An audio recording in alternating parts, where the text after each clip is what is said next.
নমস্কার বন্ধুরা, welcome back to my channel Om Hindu Sanatani কথার চ্যানেলে স্বাগত জানিয়ে শুরু করছি কল্কি পুরাণের দ্বিতীয় অধ্যায়। তো চলুন দেখি এই অধ্যায়ে কি বলা হয়েছে।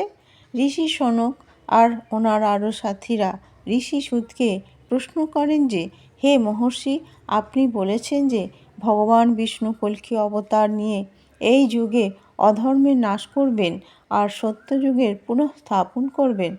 কৃপা করে বিস্তারিতভাবে আমাদেরকে বলুন, ভগবান কী প্রকারে প্রকট হবেন, ওনার জীবনের ঘটনা কি কি হবে, আর কেমন করে এই সংসারকে পবিত্র করবেন। ঋষি সুত বলেন যে, হে মুনিগণ, শোনো, আমি তোমাদের ভগবান কল্কির জীবনের দিব্য কথা শোনাচ্ছি। কলিযুগের শেষে যখন ধর্মের নাশ হয়ে যাবে আর অধর্মের অত্যধিক বিস্তার হবে, তখন ভগবান বিষ্ণু স্বয়ং এই পৃথিবীতে অবতরিত হবেন। কলিযুগে পাপ বৃদ্ধি পাবে। দাপর যুগ সমাপ্ত হতেই কলিযুগের প্রভাব বাড়তে থাকবে।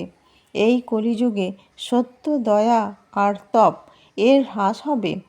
লোভ, মোহ, অহংকার আর কাম বাসনার প্রভাব বাড়বে। রাজা নিজের কার্য থেকে বিমুখ হবেন, অন্যায়পূর্ণ শাসন করবেন। ব্রাহ্মণ বেদ থেকে বিমুখ হয়ে অর্থ উপার্জন করতে থাকবেন। গুরু আর শিষ্য উভয়েই নিজেদের কর্তব্য পালন কখনোই করবে না। স্ত্রী প্রতিব্রতা ধর্ম ছেড়ে স্বতন্ত্র রূপে স্ব ইচ্ছার অনুসরণ করবে। ব্যাপারী অর্থাৎ ব্যবসায়ীরা আর ধনী লোকজনেরা নিজের লাভের জন্যে ধর্মের পথ ছেড়ে অনৈতিকভাবে থেকে কার্য করবেন এবং উপার্জন করবে। ভগবান কল্কির জন্ম। এইভাবে যখন কলিযুগে অধর্ম বেড়ে যাবে, তখন ভগবান বিষ্ণু সম্ভল গ্রামে বিষ্ণুযশ নামক ব্রাহ্মণ পূর্ণ আত্মার ঘরে জন্ম নেবেন। ওনার শরীরের রং হবে উজ্জ্বল বা গোরা এবং উনি 4 বেদের জ্ঞাতা হবেন আর অত্যন্ত শক্তিশালী পরাক্রমী হবেন। ওনার জন্ম হতেই দেবতাগণ এবং ঋষিগণ প্রসন্ন হয়ে ওনার স্তুতি করবেন। ওনার পালন পোষণ ব্রাহ্মণের পরম্পরা অনুসারেই হবে। ভগবান শিবের বরদান। যখন ভগবান কল্কি যুবক হবেন, তখন ঘোর তপস্যা করবেন। ওনার তপস্যায় প্রসন্ন হয়ে ভগবান শঙ্কর এক দিব্য তলোয়ার প্রদান করবেন, যেটা অধর্মীদের নাশ করার জন্যই হবে।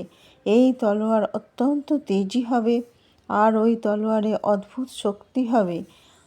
আর তার সাথে ওনার এক তেজস্বী ঘোড়া, যার নাম দেবদত্ত হবে, এবং দিব্য রথও প্রাপ্ত হবে ওনার।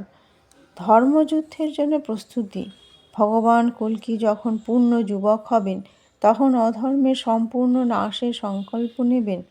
নিজের পিতা বিষ্ণুযশের থেকে আশীর্বাদ নিয়ে নিজের সেনাদের নায়ক আর অনুরাগীদের সাথে সংসারে ছড়িয়ে পড়া চারিদিকে অধর্মীদের বিরুদ্ধে যুদ্ধের জন্যে যোজনা করবেন। ওনার প্রথম অভিযান হবে যারা ধর্মের পালন করে না আর অত্যাচার করে। কল্কি অবতারের বিজয় যাত্রা। ভগবান কল্কি নিজের দিব্য ঘোড়ায় সওয়ার হয়ে ভগবানের শঙ্করের দেওয়া দিব্য তলোয়ার দিয়ে অসুরগণের, অধর্মী রাজাদের এবং অন্যায় যারা করে তাদের সংহার করবেন। ওনার শস্ত্র দেবতাদের দ্বারা তৈরি হবে, যেগুলো অজেয় এবং অদ্ভুত শক্তিতে পূর্ণ থাকবে। কলিযুগে দুষ্ট রাজা ও দানব স্বভাবের লোক শাসন করবে, যারা অন্যায়, ব্যভিচার এবং অনৈতিকতার কাজে লিপ্ত থাকবে। ভগবান কল্কি এক এক করে অধর্মী শাসকদের সংহার করবেন এবং ধর্মের পুনঃস্থাপন করবেন। সত্যযুগের পুনঃস্থাপন। যখন অধর্মের পুরো নাশ হয়ে যাবে এবং পাপীদের অন্ত হয়ে যাবে, তখন থেকেই সত্যযুগের পুনরায় আরম্ভ হবে। তারপরে ব্রাহ্মণ আবার ধর্মের পালন করবে। রাজা সত্যপথে ধর্মের সাথে শাসন করবে। ব্যবসা নিষ্কলঙ্ক হবে এবং জনগণের মধ্যে পরস্পর প্রেম হবে। স্ত্রীরা পুনরায় পতিব্রতা ধর্মের পালন করবে। 4 বর্ণ আবার নিজেদের কর্তব্যের পালন করবে। ভগবান কল্কি নিজের কার্য পূর্ণ করে তপস্যায় লীন হয়ে যাবেন আর পুনরায় বৈকুণ্ঠ ধামে ফিরে যাবেন। বন্ধুরা, এখানেই কল্কি পুরাণের দ্বিতীয় অধ্যায় শেষ করলাম। আবার দেখা হবে পরবর্তী অধ্যায়ে। ভালো লাগলে লাইক করে দেবেন। ভালো থাকবেন, সুস্থ থাকবেন। জয় শ্রীকৃষ্ণ। রাধে রাধে। নমস্কার।